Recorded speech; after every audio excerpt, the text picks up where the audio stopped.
Hello, this is Gene. I'm sitting there watching the Manchester City game against Burnley. It's about 40 minutes left, I guess. Well, they gave 5 minutes of extra time in the first half. Didn't really see that, but if that's how it's going to be this year, oh well. City's winning, probably going to get the 3 points. Although I think Burnley's playing well. Although looks like City has got like a little break going on here, and Holland's in. It's good defending. Um, I think Burnley's gonna be fine. Okay, this video is I want to talk about what my predictions are. I want to talk about the relegation battle and who's going to go down. I'll talk about a couple of teams that are going to be very close, but they'll stay up. I'm not going to go from 1 to 20, but I'm going to say the top eight. Talk about the people outside the eight that might have a chance to be the top eight. And just watching this, it looks like City is still trying to do some stuff here. Normal game against City. Once they score, it's very difficult, and they have more and more chances. They hold on the ball forever, so it's hard to get it off of them. I still don't think they're that good, even though they won the treble last year. I went in. I'm an older dude. The teams we had in the '90s, I think, are still better than this team, but they're going to go down as a great team, regardless of if we ever hear about the 115 anymore. It's like, what's happened to that? It's like the season started and we don't have any information about what's going on there. So, but anyway, they're holding on to the ball. So I think that the three are going to go down this year. Going to be Everton, Sheffield United, and probably Luton Town. Great stories for those teams coming up from division or the league, the championship. It's hard. I've been around for a long time, and that's not what it was called before. Um, I just don't think they'll be able to deal with it. Burnley, I think, is going to be fine. They've looked okay in this game, to be honest. I think that they'll be fine. They'll hit 40 or 45 points. And they'll be in the top. A lot of people are going to be in the top 10. I don't have them in my top 10 or top 8. So, but I would say that probably Sheffield will probably go back down. Luton Town, I think, will. Great story, like I said. Two people, it's a small city or stadium and all that. It's all great to see, but I don't see it. And Everton, it's just their time. They haven't ever been down for like a billion years. I think it's their time to go down. Ooh, shit. Anyway, so the top eight, I'm going to say Brighton at 8, 7th. I'm going to say Aston Villa. Sixth, this really gets really hard. There's like 3 or 4 teams that could be between 6 and 3. And certainly United's one of those things, but I'm going to say it's going to be Newcastle. I think that Chelsea's going to be better this year. It's going to make it. I mean, they're still trying to get Casazito today. I can't even say the word, but you know what I'm looking for. It's been like the biggest thing today. Liverpool thought they had him. Oh, nice save there.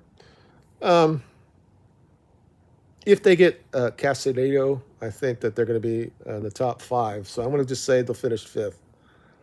Fourth, I'm going to say Liverpool. I think Liverpool, there was fractures of it last year. I think they have problems in the midfield. They're going to be dealing with the Europa League.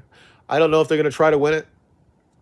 So it's possible like I might actually change that to 5 and 4. Chelsea doesn't play anybody, so they don't have to worry about dealing with league. So they probably should. This is what I'm gonna do.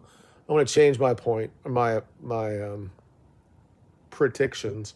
I'm gonna put Liverpool at 5th and Chelsea at 4th. And then Liverpool has to win the Europa League to get in the top to get to Champions League next year.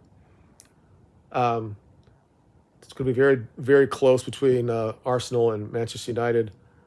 I think that Arsenal probably played the best they possibly could ever play. They won a lot of games. I like the way they play. I do. They're young. I don't think that getting Oh, I lost his name. I forgot his name. The guy from West Ham. I don't know that he is the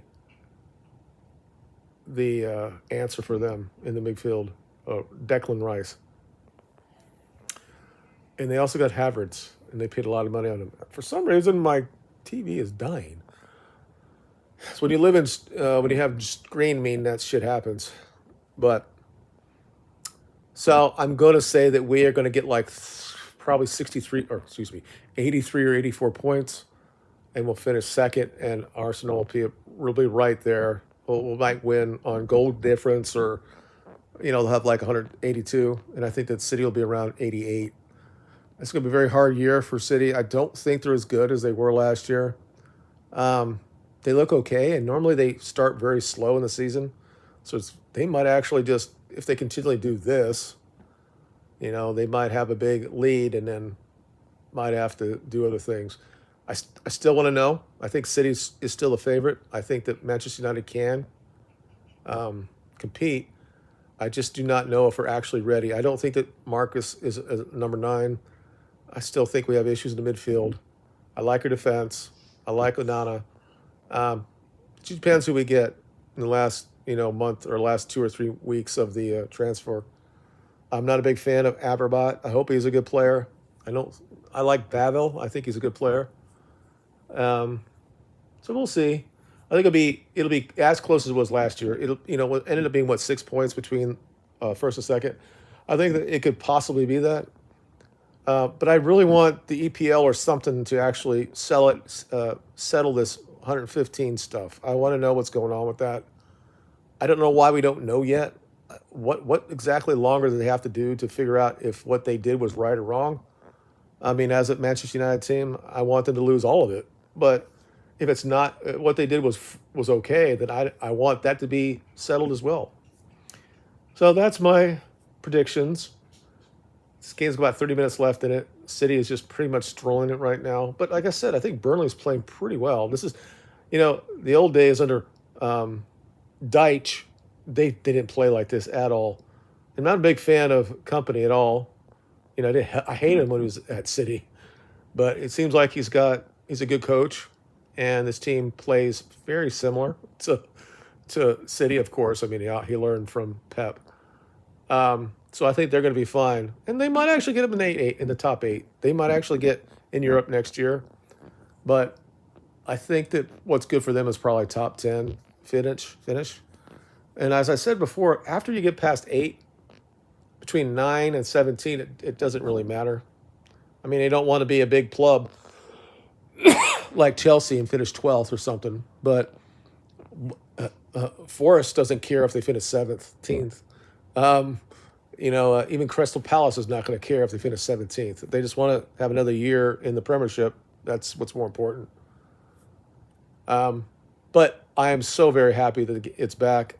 This time is the best year for me. Oh, shit, it could be over. Holland has the ball about 40 yards out. He passes it to Foden. Oh, crap. He missed it. But anyway, this and college football going on at the same amount of time is like my heaven. I mean, I just love both of it. They're very similar to me, although that soccer or football for Premiership has got so tied down with money, and it's happening in college football that it's not like it used to be, but it's still great. And as I only have so many falls and summers in my life, I'm almost 60. That I have each year, I just get so excited when the new season starts. And this is the only sport, this and college football, that I can actually watch. Teams I don't really support because I love the game so much. I love the passion and all that stuff that I just love it every time it comes back. And my wife doesn't like it because I watch soccer all day, and then when college football comes back in another 3 or 4 weeks, it's that and soccer and college football. And I'm not a big fan of the NFL anymore because we're all a bunch of crazy ass leftists. But I'm not saying that the people that play soccer are not as well, because they out there and always advocate for shit that's not real. But I'll let it go. You guys have a good weekend. Tell me what in the comments what you think will be the top 8 for you, and the guys are going to go down and actually be relegated. And we'll see what happens at the end of the season if I'm still around. You never know. And we'll see who wins. You guys have a good day, and we'll talk to you later.